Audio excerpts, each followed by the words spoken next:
Guard Patterson leaned against the tower railing and pulled out $20. Hammer knocks him down in the first 2 minutes.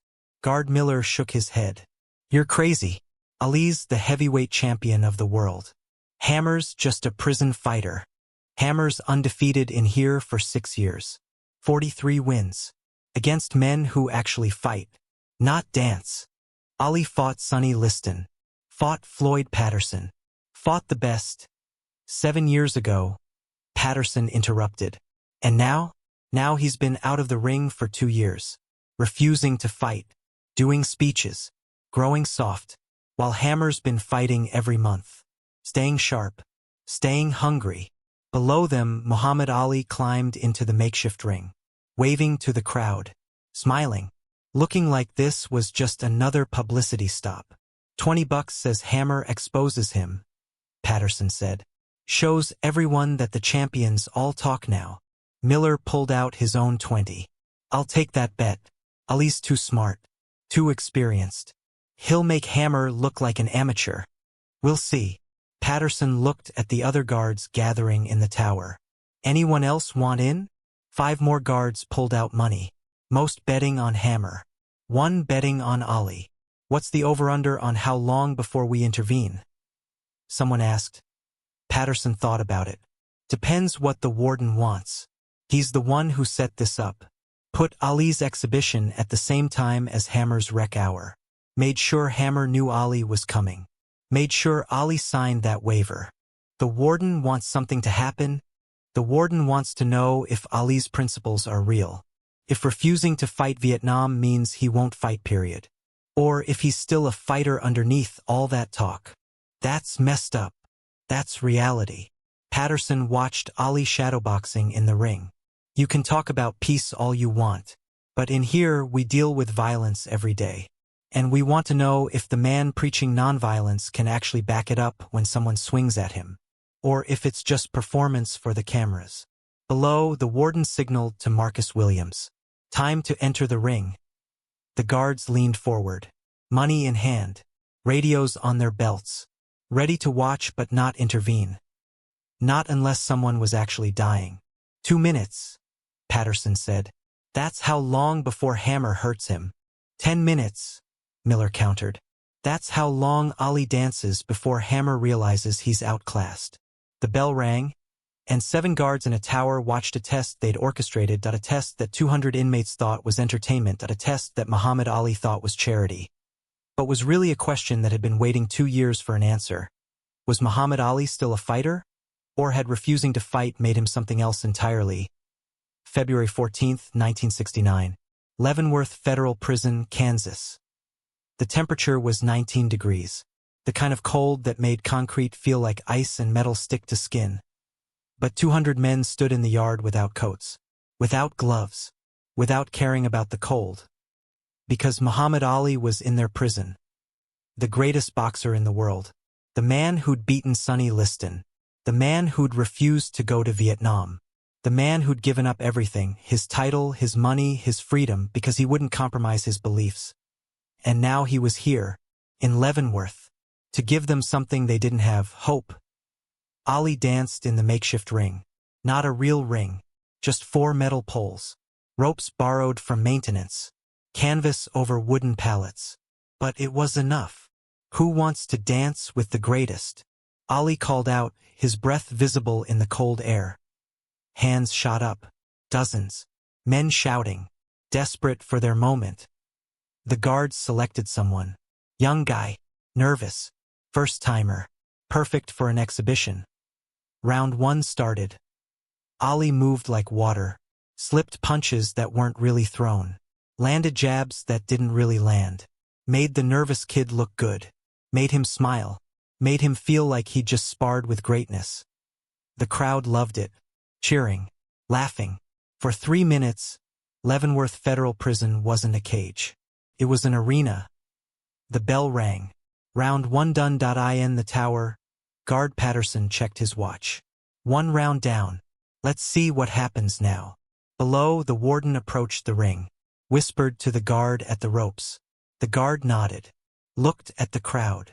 Next volunteer, Marcus Williams. The yard went silent. Not quiet. Silent. 200 men who'd been cheering suddenly stopped. Even the ones who didn't know better understood. This was different. Marcus "Hammer" Williams stood up from where he'd been sitting, back of the crowd, waiting. 6'4", 230 pounds, bald head, scar running from his temple to his jaw, eyes that had seen things no exhibition could prepare you for. He walked through the crowd. Men parted, gave him space, showed respect, the kind of respect you don't ask for.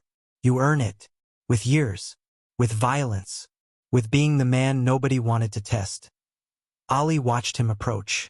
His smile faded, not from fear, from recognition. This wasn't a nervous kid.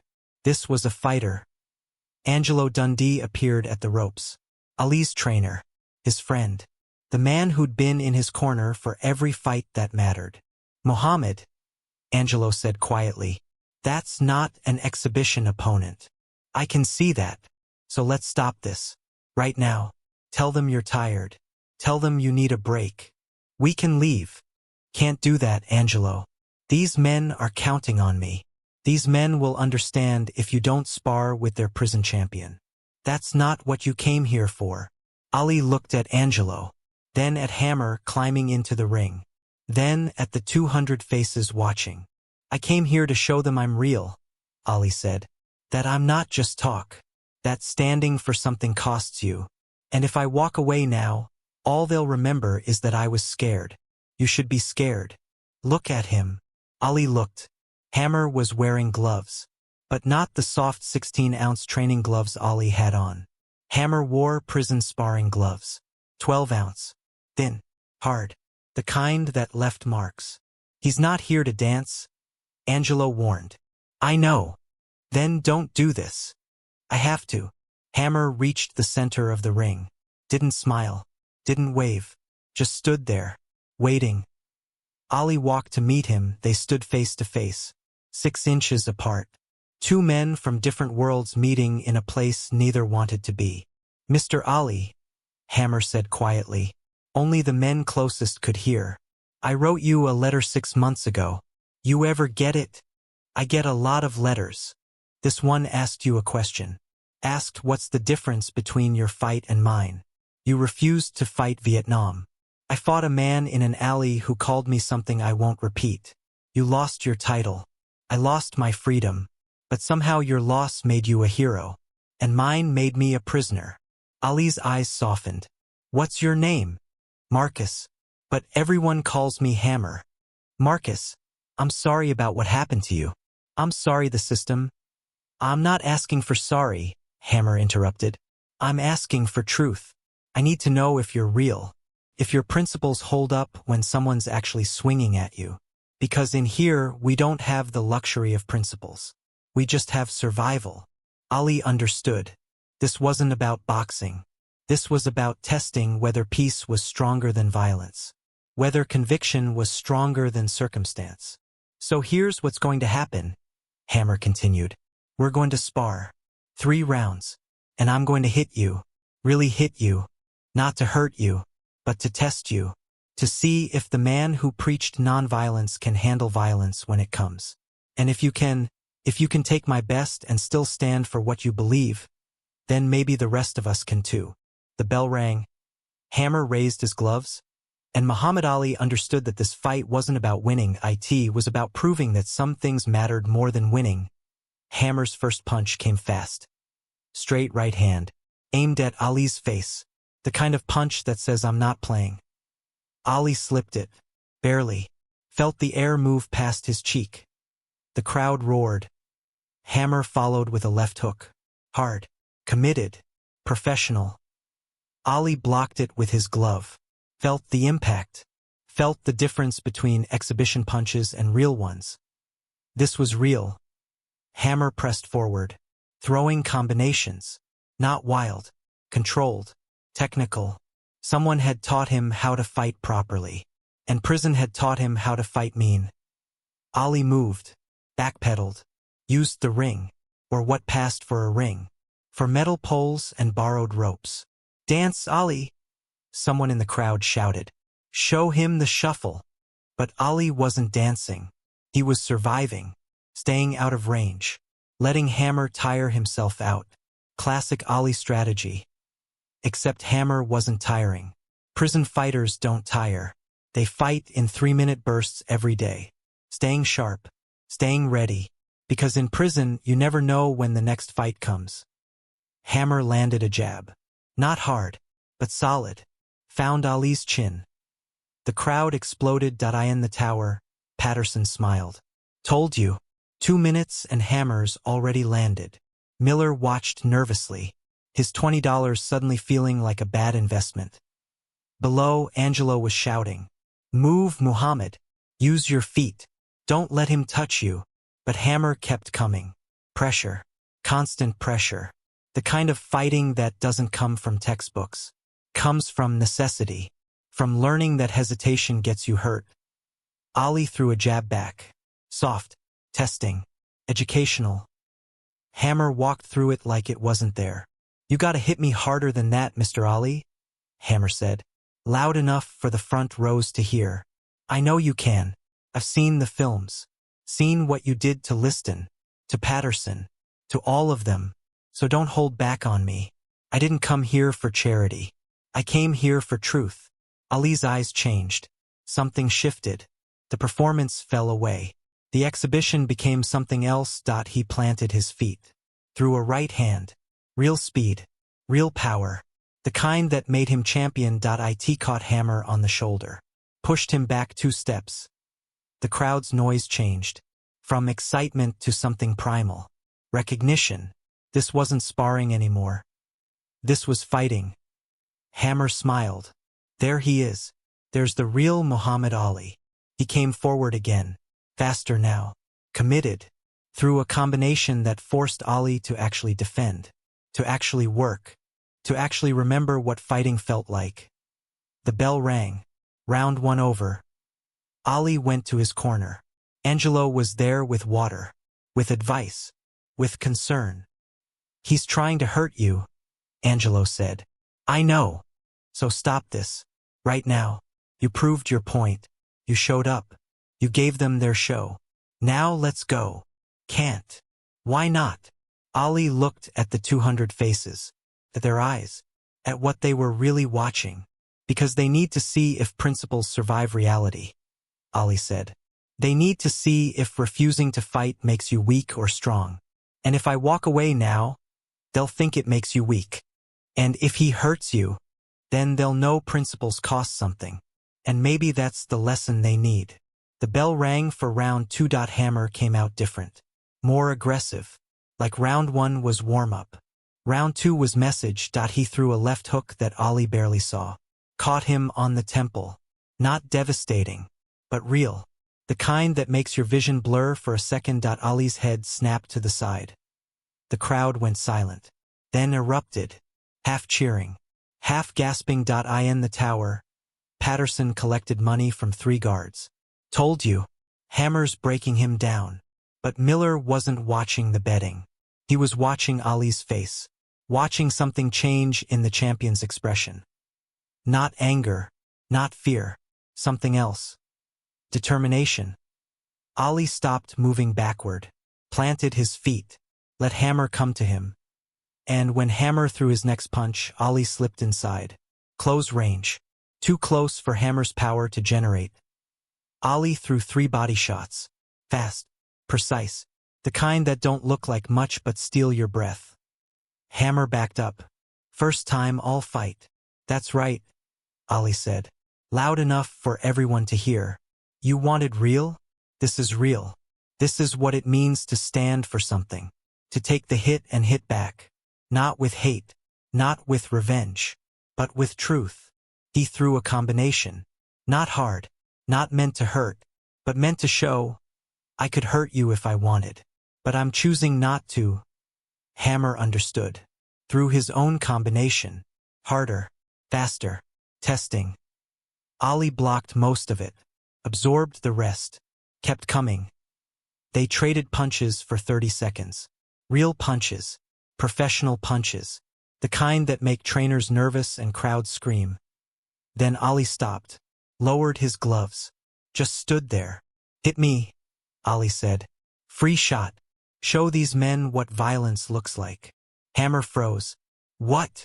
You came here to test if my principles are real. If nonviolence means weakness. So here's your test. Free shot. I won't defend. I won't fight back. Just hit me.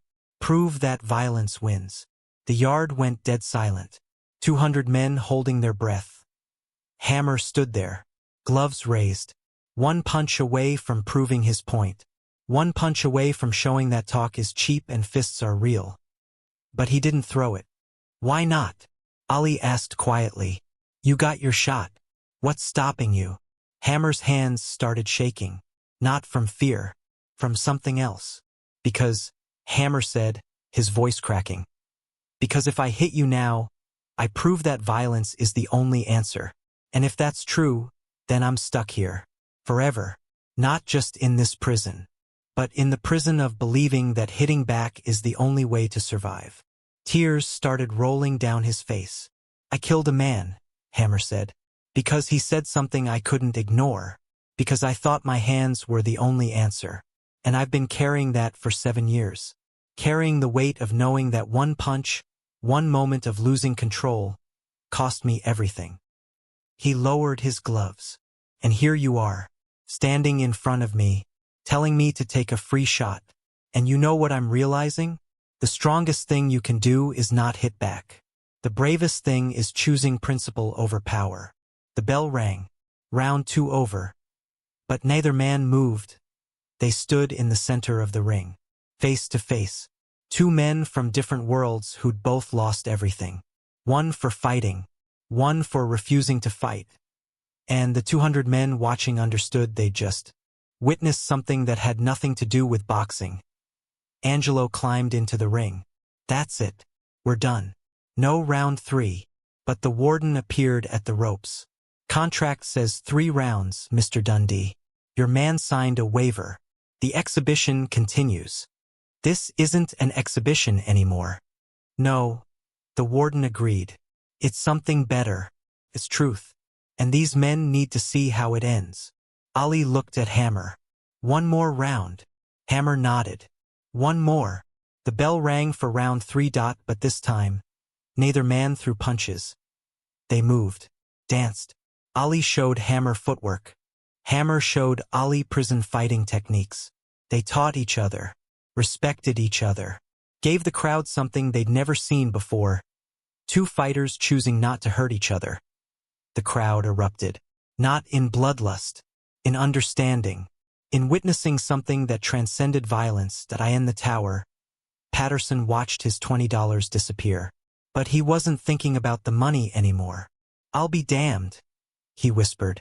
Ali won by not winning. Miller collected his bills, but handed half back to Patterson. We both won. We got to see something real. The final bell rang. Ali and Hammer embraced in the center of the ring. 2 men, 2 stories, 1 truth. That strength isn't measured by who hits hardest, it's measured by who has the courage not to hit. At 3 days later, Guard Patterson received a letter from the warden. Effective immediately, Leavenworth will implement a nonviolent conflict resolution program, led by inmate Marcus Williams, inspired by Muhammad Ali's visit. Some exhibitions teach more than boxing. They teach humanity. Patterson pinned the letter to the guard tower wall. And never bet on violence again.